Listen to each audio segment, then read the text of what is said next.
I'm Michelle Conroy, and my occupation that I'm doing is a game warden. What business exactly do you work for? Okay. By the way, I'll introduce myself. My name is George Fisher. I'm with Idaho Department of Fish and Game, and I'm a district conservation officer here in Grangeville, Idaho.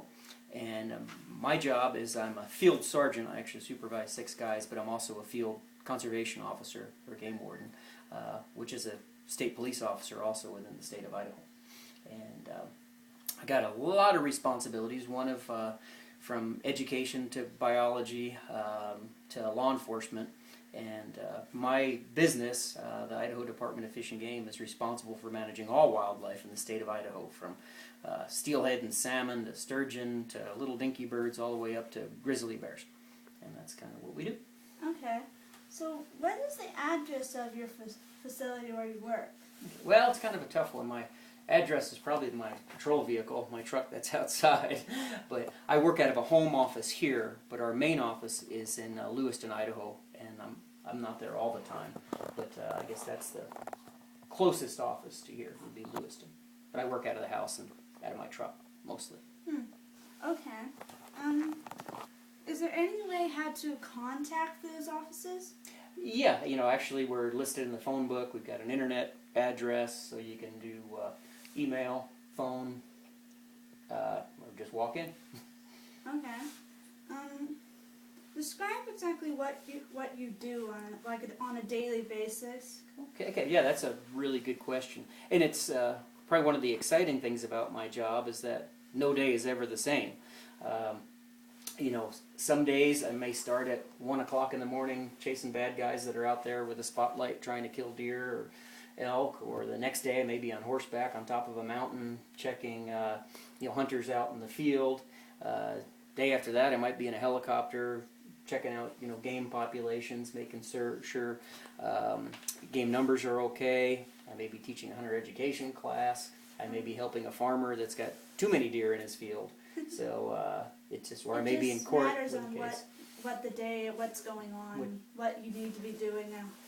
Okay. Yeah, we just have I'd say one of the challenges of the job, but one of the good parts of the job is just the diversity that there is from day to day.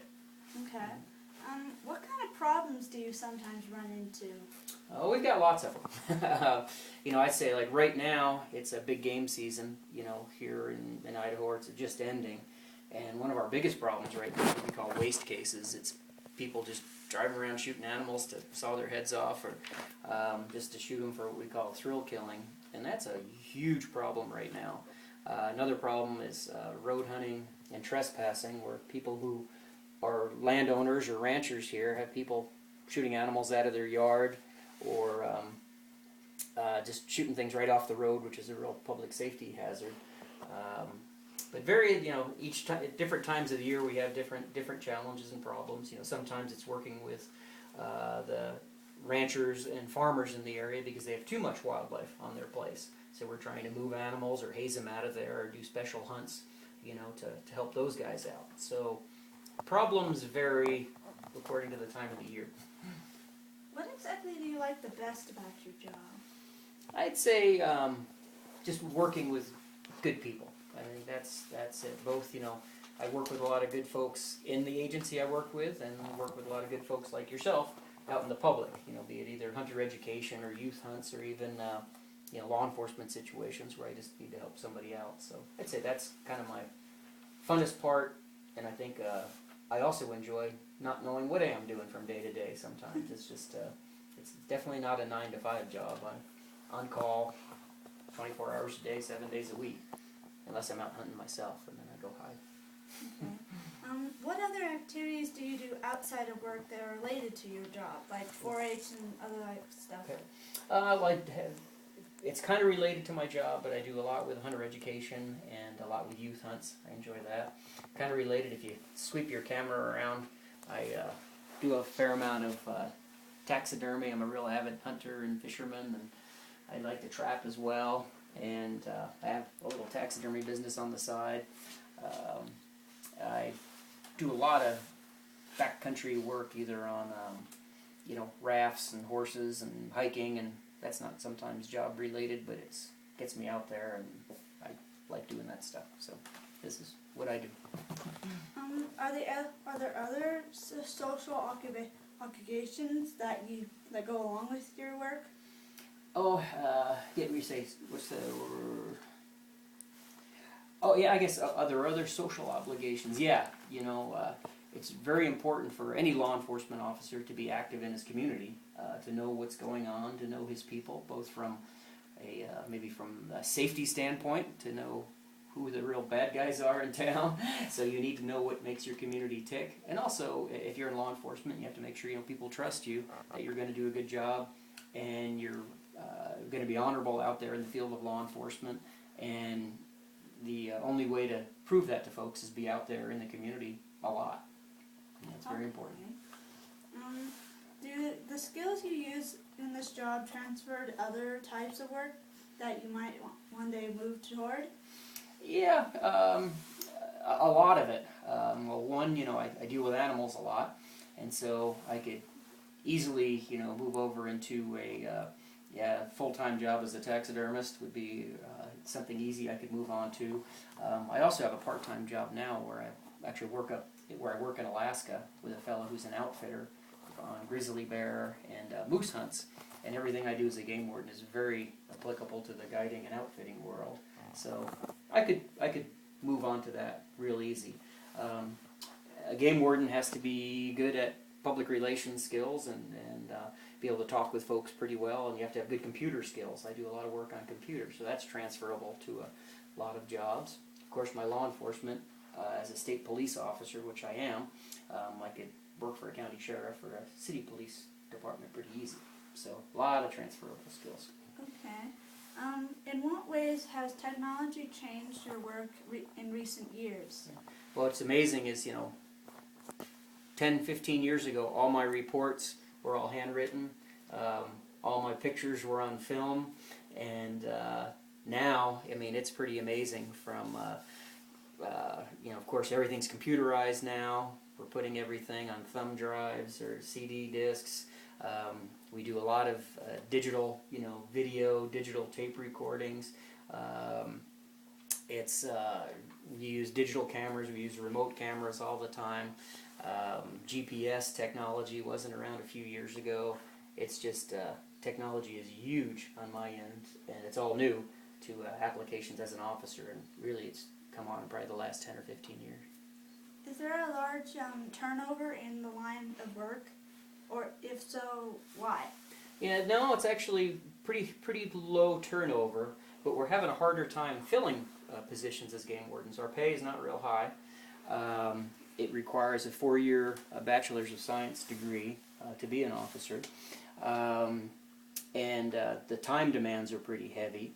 But generally, the folks that sign up stick with it, so there's just not a lot of turnover. All right. Is there a lot of pressure or stress in the work? Yes, there is, and a lot of it is politically. Everybody's got a different idea how games should be managed in Idaho. Some of that's good. Some of that is very frustrating and stressful. From a safety point, Fish and Game Officers has probably the highest assault and murder rate of law enforcement officers. Everybody we talk to has a gun. Everybody we talk to has a knife. Again, we work with lots of great people, but we're also out there alone. We don't have any backup, within hours, meaning another officer to assist us if we get in a jam. And it's not really the hunters and fishermen that causes the problems. It could be somebody who murdered somebody is dumping the body in the backcountry. We're the first one to see them. Bank robbers or just people on drugs. We see a lot of alcohol abuse out there in hunting camps and in remote areas we work. So the safety aspect is very stressful. We do a lot of dangerous helicopter flying or plane flying and horseback riding. So and you're on call 24/7. There's really not a lot of downtime. So pretty stressful. Good stuff, but it's stressful. Okay. What is the atmosphere you usually like around the workplace? Well, it's again, where my workplace is kind of the outdoors a lot of times, or in my truck, and I like to try to keep it pretty easy going, because I'm on call a lot. I work the middle of the night a lot. I like to have good relationships with people. So I just open and easy is what I like. Okay. What are some of the major qualifications for success in this occupation? Good question. Well, one of them is you need to, in my occupation, you need to have a clean criminal history. You can't get in trouble. Okay. You've got to be a good student. You have to be good at talking to folks, be able to get that done. It's good to have a hunting and fishing and outdoors background. That's huge. That's one of our struggles in getting people into this line of work. It's tougher and tougher to find kids that actually like to, hunt, fish, or trap, or be outdoors. And it's guys and gals. We have, I think, 4 gals that work for us now. It's mostly a guy-dominated field, just because there hasn't been a lot of women interested in it. But one of the big qualifications, I say, is just to have a solid outdoor background, probably even before you go to college, to specialize in fish and wildlife management. What is the best way to get into this occupation? Oh, good. That's a real good question. Right now, as a younger person or a person in school, would be to have, 1, keep your nose clean, 2, be a good student, do your best in school, because we have a lot of kind of educational requirements, a lot of stuff you need to know how to do. Have a good background in hunting, fishing, trapping, learn wildlife, again, before you even go to college. And, be a person that likes the outdoors and be involved in hunter education and ride along with an officer someday to see what they do. It's probably one of the best ways to get a start. What educational background did you complete? Yeah, I've got of course, got through high school, then I got an associate's degree in applied sciences. It's called an AAS degree, and fish and wildlife technology. And then I went on for a 4-year bachelor's degree from Colorado State University in fish and wildlife management, where I majored in wildlife and I minored in fisheries. And then I guess I worked for a bunch of different agencies throughout the West, but then I graduated from the Idaho State Police Academy in 1991 as well. Okay. They do not need or answer this if they... Oh, in Grangeville, what is the... Okay. Cell phone, bet. Okay. In Grangeville, what is the ballpark salary for this position? Is it adequate for the fun lifestyle? Yeah, that's kind of it's tough. It's about, when you start as an officer after you go to college, your pay would start about $16, $17 an hour. So you can expect to make somewhere between $30,000 and $40,000 a year. It's probably very similar to, say some of the mill positions out here in town. Grangeville, Idaho, you can get by, but there's not a lot of room for fun money. So you need to be married to somebody that works as well. So it's tight, but you can get by. Okay. Thank you for letting me come over and doing this with you. My pleasure. Good job.